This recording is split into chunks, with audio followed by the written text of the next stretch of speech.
మరి నేను అడుగుతా ఉన్నా రేవంత్ రెడ్డి గారు, 3,70,000 కోట్లు అప్పు చేస్తేవి, రైతు బంధు ఇచ్చినావా? కనీసం రైతు బంధు వచ్చిందా? కౌలు రైతులకు రైతు బంధు వస్తున్నదా? రుణమాఫీ సంపూర్ణంగా జరిగిందా? పెన్షన్ 4,000 అయ్యిందా?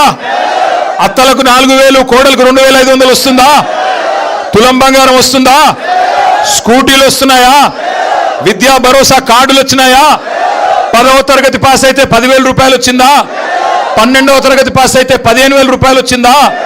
డిగ్రీ పాస్ అయితే 1,00,000 అన్నాడు వచ్చిందా? పీజీ పాస్ అయితే 5 లక్షలు అన్నాడు వచ్చిందా? మరి ఏం బీకినావని అడుగుతా ఉన్నా.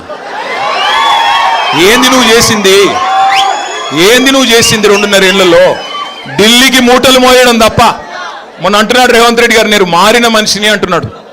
నేను మారిన మనిషిని. అవును, మారావు. తెలంగాణ రాకముందేమో, తెలంగాణ వచ్చిన కొత్తలో టీడీపీలో ఉన్నప్పుడేమో 50 లక్షలు మోసేటోడు బ్యాగులో, ఇప్పుడు 1,000 కోట్లు మోస్తున్నాడు. అంతే తేడా. మారింది ఏంటి అంటే బ్యాగు మారింది, మనిషి వాడే, బ్యాగు మాత్రం మారింది. అట్లాగే ఈ మధ్యన ఇంకో డైలాగ్ కొడుతున్నాడు. ఈయనంట కర్ణుడు లాంటోడు అంట రేవంత్ రెడ్డి లాడు. కరెక్టరా నాయన, నువ్వు కర్ణుడువే. ఎన్నికలకు ముందేమో దానవీర శూర కర్ణ, ఎన్నికలకు ముందు దానవీర శూర కర్ణ, ఇది ఇస్తా అది ఇస్తా, మీరు బ్యాంకుకి లగెత్తుకొని పోయి 2 లక్షలు తీసుకోండి, నేను వచ్చి రాగానే మాఫీ చేస్తా, ఆడోళ్ళందరికీ తులం బంగారం ఇస్తా, నెలకు 2,500 ఇస్తా, 1,00,00,000 మందిని కోటీశ్వరులు చేస్తా, బీసీలకు 1,00,000 కోట్ల బడ్జెట్, మైనారిటీలకు సప్లాను, బీసీలకు సప్లాను. ఎలక్షన్లకు ముందు దానవీర శూర కర్ణ, ఎలక్షన్లు అయిపోయినాక కుంభకర్ణ. దున్నపోతులాగా నిద్రపోవడం తప్ప, ఢిల్లీకి ట్రిప్పులు వేయడం, ఎక్కే విమానం దిగే విమానం తప్ప ఏంది నువ్వు చేసింది?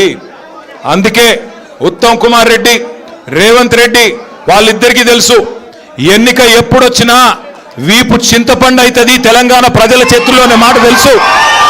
అందుకే ఇవాళ రకరకాల కుట్రలు చేస్తూ ఉన్నారు, రకరకాల కుట్రలు చేస్తూ ఉన్నారు, రకరకాల ఎత్తుగడలు, రకరకాల కుటిల ప్రయత్నాలు. ఎన్ని చేసినా ఒకటి మాత్రం పక్కా, ఈసారి వచ్చే శాసనసభ ఎన్నికలు సాధారణ ఎన్నికలు కాదు. వచ్చే శాసనసభ ఎన్నికలు కేసీఆర్ని తిరిగి తెచ్చే ఎన్నికలు, కేసీఆర్ గారిని తిరిగి ముఖ్యమంత్రి చేసే ఎన్నికలు మాత్రమే. అందుకే మా సోదరుడు పిల్లుట్ల రఘు గారు ఈరోజు బ్రహ్మాండంగా పెద్ద ఎత్తున వేలాది మందితో ఇవాళ ఏదైతే పార్టీలో చేరుతా ఉన్నారో వారికి హృదయపూర్వకంగా స్వాగతం సుస్వాగతం చెబుతూ, అట్లాగే వారితో వచ్చిన ప్రతి ఒక్కరితో కూడా నా ప్రార్థన, ఆగరా అయ్యా, నువ్వు ఆగు, తొందరపడు, జాగ్రత్తగా. ఒక నిమిషం. మీరు చాలా దూరం నుంచి వచ్చినారు తమ్ముడు, ఆగమ్మ. చాలా దూరం నుంచి వచ్చినారు, చాలా పాపం కష్టపడి వచ్చినారు. మీ అందరినీ కలుస్తాను నేను, కానీ ఒక్కొక్కరిగా వస్తే అందరం కలుద్దాం, తొందర ఏమీ లేదు. కలిసి అందరం బ్రహ్మాండం కలుసుకొని బయలుదేరుదాం. జై తెలంగాణ, జై కేసీఆర్, జై తెలంగాణ, జై కేసీఆర్.